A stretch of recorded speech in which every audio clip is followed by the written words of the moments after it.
ನಮಸ್ಕಾರ ವೀಕ್ಷಕರೇ. ರಾಹುಲ್ ಗಾಂಧಿ ಬಗ್ಗೆ ಶಿಕ್ಷಣ ಪಡೆದಿರೋ ಭಾರತೀಯರಿಗೆ ಯಾವ ಒಪಿನಿಯನ್ ಇದೆ ಅನ್ನೋದು ಈಗಾಗಲೇ ಗೊತ್ತಾಗಿದೆ. ಸದ್ಯದ ರಾಜಕೀಯ ಚಿತ್ರಣದ ಪ್ರಕಾರ ಮೋದಿ ಆಡಳಿತ ಇರೋ ತನಕ ಅಥವಾ ಬಿಜೆಪಿ ಬಲಿಷ್ಠವಾಗಿರೋ ತನಕ ರಾಹುಲ್ ಪ್ರಧಾನಿ ಆಗೋದಕ್ಕೆ ಚಾನ್ಸೇ ಇಲ್ಲ ಅನ್ನೋದು. ಆದ್ರೆ ಕೇವಲ ಬಿಜೆಪಿ ಇರೋ ತನಕ ಅಲ್ಲ, ಮಿತ್ರರಿಗೂ ಕೂಡ ರಾಹುಲ್ ಬೇಡ ಆಗಿದ್ದಾರೆ. ಒಬ್ಬೊಬ್ಬರಾಗಿ ರಾಹುಲ್ ಗ್ರಹಚಾರ ಬಿಡಿಸ್ತಾ ಇದ್ದಾರೆ. ಈಗ ಮತ್ತೊಮ್ಮೆ ಬಂಗಾಳದ ಮಮತಾ ಬ್ಯಾನರ್ಜಿಯ ಟಿಎಂಸಿ ಪಕ್ಷ ಇವಿಎಂ ಟ್ಯಾಂಪರಿಂಗ್ಗೆ ಪ್ರೂಫ್ ಕೊಡಿ ಅಂತ ಕೇಳ್ತಾ ಇದೆ. ಕಳೆದೆರಡು ದಿನಗಳ ಹಿಂದಷ್ಟೇ ಜಮ್ಮು ಕಾಶ್ಮೀರದ ಓಮರ್ ಅಬ್ದುಲ್ಲಾ ಇದೇ ವಿಷಯದ ಬಗ್ಗೆ ಹೇಳಿ ರಾಹುಲ್ಗೆ ಟಕ್ಕರ್ ಕೊಟ್ಟಿದ್ರು. ಈಗ ಟಿಎಂಸಿಯು ಬಲ ಪ್ರಯೋಗ ಮಾಡ್ತಾ ಇದೆ. ಅಣ್ಣನ ಕತೆ ಹೀಗಾದ್ರೆ ಅತ್ತ ಪ್ರಿಯಾಂಕಾ ಪ್ಯಾಲೆಸ್ತೀನ್ ಬ್ಯಾಗ್ ಹಿಡಿದಿರೋದು ದೇಶ ಪ್ರೇಮಿ ಭಾರತೀಯರಿಗೆ ಅಸಹ್ಯ ಹುಟ್ಟಿಸ್ತಾ ಇದೆ. ಇದೆಲ್ಲವನ್ನ ಒನ್ ಬೈ ಒನ್ ವಿವರಿಸ್ತಾ ಹೋಗ್ತೀವಿ. ಈ ವಿಡಿಯೋವನ್ನ ತಪ್ಪದೆ ಕೊನೆ ತನಕ ನೋಡಿ. ಅದಕ್ಕೂ ಮುನ್ನ ಮೀಡಿಯಾ ಮಾನ್ಸ್ಟರ್ ಚಾನೆಲ್ ಅನ್ನ ತಪ್ಪದೆ ಸಬ್ಸ್ಕ್ರೈಬ್ ಮಾಡಿ. ಎಸ್, ರಾಜಕೀಯ ವಲಯದಲ್ಲಿ ವಿವಾದ ಅಂದ್ರೆ ಅದು ರಾಹುಲ್ ಅಂತ ಗುರುತಿಸಿಕೊಳ್ಳೋ ಮಟ್ಟಕ್ಕೆ ರಾಹುಲ್ ಚಟುವಟಿಕೆಗಳು ಬಂದು ನಿಂತಿವೆ. ಮೊದಲೇ ಅಧಿಕಾರ ಹಿಡಿಯೋದಕ್ಕಾಗದೆ ವಿಪಕ್ಷಗಳು ವೀಲ ಒದ್ದಾಡ್ತಾ ಇವೆ.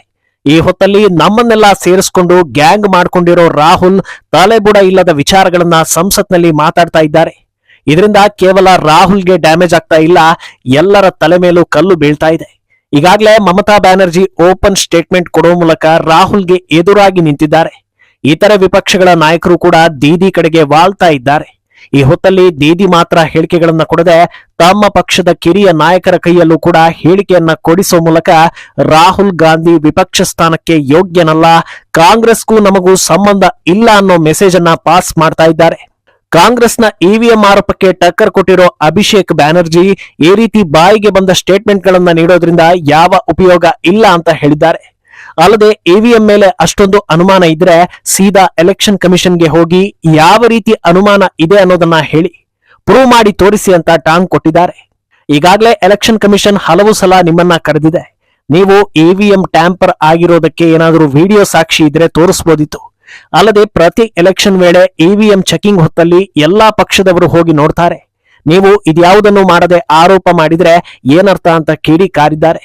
ಅಂದಹಾಗೆ ಅಭಿಷೇಕ್ ಬ್ಯಾನರ್ಜಿ ಮಮತಾ ಬ್ಯಾನರ್ಜಿಯ ಸಂಬಂಧಿ.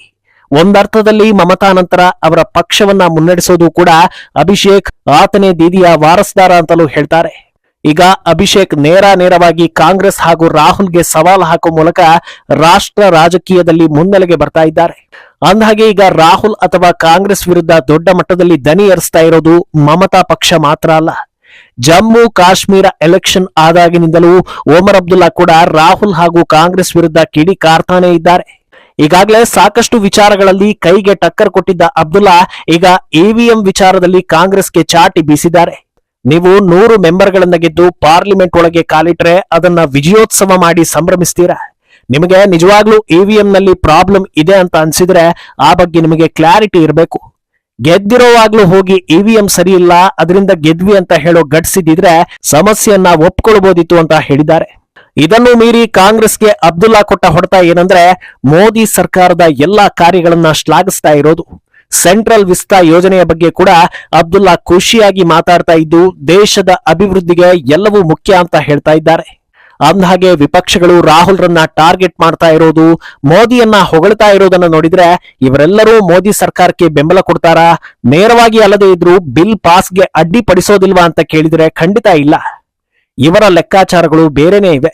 ಇವಿಎಂ ಟಾಪಿಕ್ ಅನ್ನ ತಗೊಂಡು ನೋಡಿದ್ರು ಈಗ ಕಾಂಗ್ರೆಸ್ಗೆ ಚಾಟಿ ಬೀಸ್ತಾ ಇರೋ ಇಬ್ಬರು ತಮ್ಮ ತಮ್ಮ ರಾಜ್ಯಗಳಲ್ಲಿ ದೊಡ್ಡ ಮಟ್ಟದ ಗೆಲುವನ್ನ ಕಂಡವರು. ಇವಿಎಂ ವಿಚಾರದಲ್ಲಿ ಸೈಲೆಂಟ್ ಆಗಿದ್ರೆ ನಾಳೆ ದಿನ ತಮ್ಮ ರಾಜ್ಯಗಳ ಬಗ್ಗೆಯೂ ಜನರು ಉದಾಹರಣೆ ಕೊಡ್ತಾರೆ. ಆಗ ಉತ್ತರ ಕೊಡೋದಕ್ಕೆ ಪರಿಸ್ಥಿತಿ ಹೇಗಿರುತ್ತೋ ದೇವರಿಗೆ ಗೊತ್ತು. ಹೇಗೂ ಈಗ ರಾಹುಲ್ ವಿರುದ್ಧ ಯಾವ್ದಾದ್ರೂ ಒಂದು ರೀತಿಯಲ್ಲಿ ಹಾಗೆ ಸಾಧಿಸಲೇಬೇಕು. ಇವಿಎಂ ಬಗ್ಗೆ ಮಾತಾಡಿದ್ರೆ ನಮಗೇನು ಅಭ್ಯಂತರ ಇಲ್ಲ ಅನ್ನೋ ಕಾರಣಕ್ಕೆ ಈ ವಿಚಾರವನ್ನ ಎತ್ಕೊಂಡಿದ್ದಾರೆ.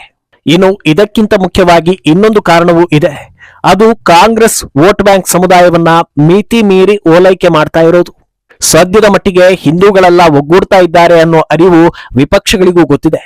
ಈಗೇನಿದ್ರು ಅನಕ್ಷರಸ್ಥರು, ದೇಶದಲ್ಲಿ ಏನಾಗ್ತಾ ಇದೆ ಅನ್ನೋದು ಹೆಚ್ಚಾಗಿ ಗೊತ್ತಿಲ್ಲದೆ ಇರೋರು ಅಥವಾ ಉಚಿತಗಳಿಗಾಗಿ ವೋಟ್ ಹಾಕೋ ಹಿಂದೂಗಳನ್ನ ಮಾತ್ರ ಟಾರ್ಗೆಟ್ ಮಾಡಬೇಕು. ಆದ್ರೆ ಈ ಹಿಂದೂಗಳು ಕೂಡ ತಮ್ಮ ಜಮೀನು ಹೋಯ್ತು, ಅಕ್ಕಪಕ್ಕದ ದೇವಸ್ಥಾನ ಹೋಯ್ತು ಅಂದ್ರೆ ತಿರುಗಿ ಬೀಳ್ತಾರೆ. ಕಾಂಗ್ರೆಸ್ ಎಗ್ಗಿಲ್ಲದೆ ನೇರವಾಗಿ ಹಿಂದೂಗಳಿಗೆ ದೇವಸ್ಥಾನಗಳು ಸಿಗಲೇಬಾರದು ಅಂತ ಪ್ಲೇಸಸ್ ಆಫ್ ವರ್ಷಿಪ್ ಆಕ್ಟ್ ಅನ್ನ ಮುಂದೆ ತರ್ತಾ ಇದೆ. ಇದರಿಂದ ಹಿಂದೂ ಸಮುದಾಯ ಪ್ರಾದೇಶಿಕ ಪಕ್ಷಗಳಿಂದಲೂ ದೂರ ಆಗುತ್ತವೆ. ಯಾರಿಗೂ ಗೊತ್ತಿಲ್ಲದೆ ಇರೋ ಹಾಗೆ ಓಲೈಕೆ ಮಾಡಿದ್ರೆ ಪರವಾಗಿಲ್ಲ, ಆದ್ರೆ ಹೀಗೆ ನೇರವಾಗಿ ಓಲೈಕೆ ಮಾಡಿದ್ರೆ ಇದರಿಂದ ಬಿಜೆಪಿಗೆ ಎಷ್ಟು ಲಾಭ ಇದೆಯೋ ಗೊತ್ತಿಲ್ಲ, ಇಂಡಿ ಒಕ್ಕೂಟದ ಪ್ರಾದೇಶಿಕ ಮಿತ್ರ ಪಕ್ಷಗಳಿಗೆ ಮಾತ್ರ ಸರಿಯಾಗಿ ಹೊಡೆತ ಬೀಳುತ್ತೆ ಅನ್ನೋದು ಗೊತ್ತಾಗಿದೆ. ಇನ್ನು ಇತ್ತೀಚೆಗೆ ಮಮತಾ ಬ್ಯಾನರ್ಜಿ ಬಾಂಗ್ಲಾ ಹಿಂದೂಗಳ ಮೇಲೆ ಅನುಕಂಪ ತೋರಿಸಿ ಮಾತಾಡಿದ್ದನ್ನು ಕೂಡ ನೋಡಿದ್ರಿ. ಅದು ಕೂಡ ರಾಹುಲ್ಗೆ ಟಕ್ಕರ್ ಕೊಟ್ಟಿರೋದೆ. ಈಗ ಮೊದಲನೇದಾಗಿ ಇಂಡಿ ಒಕ್ಕೂಟದಲ್ಲಿ ಬರೋ ಪಕ್ಷಗಳಿಗೆ ನಾವು ಕಾಂಗ್ರೆಸ್ ಜೊತೆಗೆ ಇಲ್ಲ, ಕಾಂಗ್ರೆಸ್ಗೂ ನಮಗೂ ಹೊಂದಾಣಿಕೆ ಆಗ್ತಾ ಇಲ್ಲ ಅನ್ನೋದು ಜನರ ತಲೆಯಲ್ಲಿ ಫಿಕ್ಸ್ ಮಾಡಬೇಕಾಗಿದೆ. ಅದಕ್ಕೆ ಇನ್ನಿಲ್ಲದ ಸರ್ಕಸ್ ಮಾಡ್ತಾ ಇರೋದು. ರಾಹುಲ್ ಗಾಂಧಿ ಹಾಗೂ ಕಾಂಗ್ರೆಸ್ಗೆ ಬಾಯಿಗೆ ಬಂದ ಹಾಗೆ ಬೈತಾ ಇರೋ ಭಾರತೀಯರು ಜೊತೆಗೆ ಮಮತಾ ಬ್ಯಾನರ್ಜಿ, ಅಖಿಲೇಶ್ ಸೇರಿ ಎಲ್ಲಾ ಪ್ರಮುಖ ಇಂಡಿ ನಾಯಕರಿಗೂ ಉಗೀತಾ ಇದ್ದಾರೆ. ಈ ಇಮೇಜ್ ಬದಲಾಗಬೇಕು ಅಂದ್ರೆ ಹಿಂದುತ್ವದ ವಿಚಾರದಲ್ಲಿ ದನಿ ಏರಿಸಲೇಬೇಕು. ಹೇಗೂ ಕಾಂಗ್ರೆಸ್ ಬಾಂಗ್ಲಾದಲ್ಲಿ ಹಿಂದೂಗಳನ್ನ ರಕ್ಷಿಸಿ ಅನ್ನೋ ಮಾತನ್ನ ಹೇಳೋದಿಲ್ಲ. ಆ ಕೆಲಸವನ್ನ ನಾವು ಮಾಡಿದ್ರೆ ಅದಕ್ಕೆ ಪ್ರತಿಕ್ರಿಯೆ ನೀಡೋದಕ್ಕೂ ಕಾಂಗ್ರೆಸ್ ಬರೋದಿಲ್ಲ. ಆದ್ರಿಂದ ಇದೇ ಸರಿಯಾದ ಸಮಯ ಅನ್ಕೊಂಡು ಕೆಲವೊಂದು ಪ್ರಮುಖ ವಿಚಾರಗಳ ಮೂಲಕವೇ ಕಾಂಗ್ರೆಸ್ಗೆ ಟಕ್ಕರ್ ಕೊಡ್ತಾ ಇದ್ದಾರೆ. ಇನ್ನು ಇತ್ತ ರಾಹುಲ್ ಸಹೋದರಿ ಕೂಡ ಸುದ್ದಿ ಆಗ್ತಾ ಇದ್ದಾರೆ. ಸಂಸತ್ ಒಳಗೆ ಹೋಗೋ ಅವಕಾಶ ಸಿಕ್ಕಿ ಇನ್ನೂ ತಿಂಗಳು ಕಳೆದಿಲ್ಲ, ಅಷ್ಟರಲ್ಲಾಗ್ಲೇ ಪ್ಯಾಲೆಸ್ತೀನ್ಗೆ ಬೆಂಬಲ ಸೂಚಿಸೋ ಹಾಗೆ ಪ್ಯಾಲೆಸ್ತೀನ್ ಬ್ಯಾಗ್ ಅನ್ನ ಹಿಡಿದು ಒಳಗೆ ಹೋಗಿದ್ದಾರೆ. ಭಾರತೀಯರೇ, ಒಂದು ವಿಷಯವನ್ನ ನೀವೇ ಗಮನಿಸಿ. ಇಂದು ಸಿಟಿಯಿಂದ ದೂರ ಇರೋ ರೆಸ್ಟೋರೆಂಟ್ಗೆ ಹೋದ್ರೂ ಅಲ್ಲಿ ಸಿಸಿ ಕ್ಯಾಮೆರಾ ಇರುತ್ತೆ ಅನ್ನೋದು ಎಲ್ರಿಗೂ ಗೊತ್ತಿರುತ್ತೆ. ಅಂಥದ್ರಲ್ಲಿ ಪಾರ್ಲಿಮೆಂಟ್ ಒಳಗೆ ಮಾಧ್ಯಮದವರು ದೊಡ್ಡ ದೊಡ್ಡ ಕ್ಯಾಮೆರಾ ಹಿಡ್ಕೊಂಡು ನಿಂತಿರ್ತಾರೆ ಅನ್ನೋದು ಕೂಡ ಗೊತ್ತಿರುತ್ತೆ. ಉಗ್ರರು ಇರೋ ಪ್ಯಾಲೆಸ್ತೀನ್ಗೆ ಬೆಂಬಲ ಸೂಚಿಸಿದ್ರೆ ಅನ್ನ ತಿನ್ನೋ ಭಾರತೀಯರು ಉಗಿತಾರೆ ಅನ್ನೋದು ಗೊತ್ತಿರುತ್ತೆ. ಇಷ್ಟೆಲ್ಲ ಗೊತ್ತಿದ್ದು ಮತ್ತೆ ಅದೇ ತಪ್ಪನ್ನ ಕಣ್ಣಿಗೆ ಕಾಣೋ ಹಾಗೆ ಮಾಡ್ತಾರೆ ಅಂದ್ರೆ ಏನರ್ಥ? ನಮ್ಮನ್ನ ಯಾರು ಕೇಳೋದಿಲ್ಲ ಅಂತಲ್ಲ, ಅಥವಾ ಹಿಂದೂಗಳು ಸ್ವಾಭಿಮಾನ ಸತ್ತವರು ದುಡ್ಡು ಕೊಟ್ರೆ ಜೊಲ್ಲು ಸುರ್ಸ್ಕೊಂಡು ಓಡೋಡಿ ಬಂದು ವೋಟ್ ಹಾಕ್ತಾರೆ ಅನ್ನೋ ನಂಬಿಕೆನಾ ಅಂತ ಜನರು ಚರ್ಚೆ ಮಾಡ್ತಾ ಇದ್ದಾರೆ. ಇನ್ನು ಪ್ರಿಯಾಂಕಾ ರಾಬರ್ಟ್ ಆ ಬ್ಯಾಗ್ ಹಿಡಿದು ಪೋಸ್ಟ್ ಕೊಟ್ಟು ಫೋಟೋ ವೈರಲ್ ಆಗಿದೆ ತಡ ಭಾರತದ ಮೇಲೆ ಅಭಿಮಾನ ಇರೋ, ಭಾರತದ ಅನ್ನ ತಿಂದ ನಿಯತ್ತಿರೋ ಪ್ರತಿಯೊಬ್ಬರು ಕ್ಲಾಸ್ ತೆಗೆದುಕೊಂಡಿದ್ದಾರೆ. ಸಾಧಾರಣವಾಗಿ ಬಾಲಿವುಡ್ನ ಬಹುತೇಕ ನಟ ನಟಿಯರು ಕಾಸು ಕೊಡದೇ ಇದ್ರೆ ಯಾರ ಪರವೂ ಮಾತಾಡೋದಿಲ್ಲ. ದೇಶದ ಪರ ಮಾತಾಡಬೇಕು ಅಂದ್ರೂ ಕಾಸು ಕೊಡಬೇಕು ಅಂತ ಕೆಲವರು ಹೇಳ್ತಾರೆ. ಅಂಥದ್ರಲ್ಲಿ ಬಿ-ಟೌನ್ನ ಹಿರಿಯ ನಟಿ ಪ್ರೀತಿ ಜಿಂಟಾಗೂ ಕೂಡ ಮಿಸಸ್ ರಾಬರ್ಟ್ ವಾದ್ರಾ ನಡೆ ಇಷ್ಟ ಆಗಿಲ್ಲ. ಒಂದೇ ನೀವಿರೋ ದೇಶವನ್ನ ಇಷ್ಟಪಡಿ, ಇಲ್ಲದೇ ಇದ್ರೆ ನೀವು ಇಷ್ಟಪಡೋ ದೇಶಕ್ಕೆ ಹೋಗ್ಬಿಡಿ ಅಂತ ಉಗಿದಿದ್ದಾರೆ. ವ್ಯಾಪಕ ವಿರೋಧ ವ್ಯಕ್ತವಾಗ್ತಾ ಇದ್ದ ಹಾಗೆ ಇವತ್ತು ಬಾಂಗ್ಲಾದೇಶ ಹಿಂದೂಗಳಿಗೆ ನಮ್ಮ ಬೆಂಬಲ ಇದೆ ಅಂತ ಬರೆದಿರೋ ಬ್ಯಾಗ್ ಅನ್ನ ಹಿಡಿದು ವಾದ್ರಾ ಪತ್ನಿ ಸಂಸತ್ಗೆ ಬಂದಿದ್ದಾರೆ. ಇದು ಡ್ಯಾಮೇಜ್ ಕಂಟ್ರೋಲ್ ಅಂತ ಅವರು ಅಂದುಕೊಂಡಿದ್ರು ಬಹುತೇಕ ಭಾರತೀಯರು ಊಸರವಳ್ಳಿಗೆ ಹೋಲಿಸ್ತಾ ಇದ್ದಾರೆ. ಒಟ್ನಲ್ಲಿ ದಿನೇ ದಿನೇ ತಮ್ಮ ನಡೆನುಡಿಗಳ ಮೂಲಕ ರಾಹುಲ್ ಕುಟುಂಬ ಹಾಗೂ ಕಾಂಗ್ರೆಸ್ ಯಾರಿಗೂ ಬೇಡ ಅನ್ನೋ ಪರಿಸ್ಥಿತಿಗೆ ತಲುಪಿದೆ. ಇಷ್ಟಾದ್ರೂ ಮತ್ತೆ ಮತ್ತೆ ಅಂತ ಕೆಲಸವನ್ನೇ ಮಾಡ್ತಾರೆ ಅಂದ್ರೆ ಒಗ್ಗಟ್ಟಿಲ್ಲದ ಹಿಂದೂಗಳು ಮರ್ಯಾದೆ ಬಿಟ್ಟು ಮತ್ತೆ ನಮ್ಮನ್ನೇ ಗೆಲ್ಲಿಸಬಹುದು ಅನ್ನೋ ನಂಬಿಕೆ ಏನಾದ್ರೂ ಇರಬಹುದಾ ಅನ್ನೋ ನಿಟ್ಟಿನಲ್ಲೂ ಕೂಡ ಚರ್ಚೆಗಳಾಗ್ತಾ ಇವೆ. ಈ ಬಗ್ಗೆ ನಿಮ್ಮ ಅಭಿಪ್ರಾಯವನ್ನ ತಪ್ಪದೆ ಕಾಮೆಂಟ್ ಮೂಲಕ ತಿಳಿಸಿ.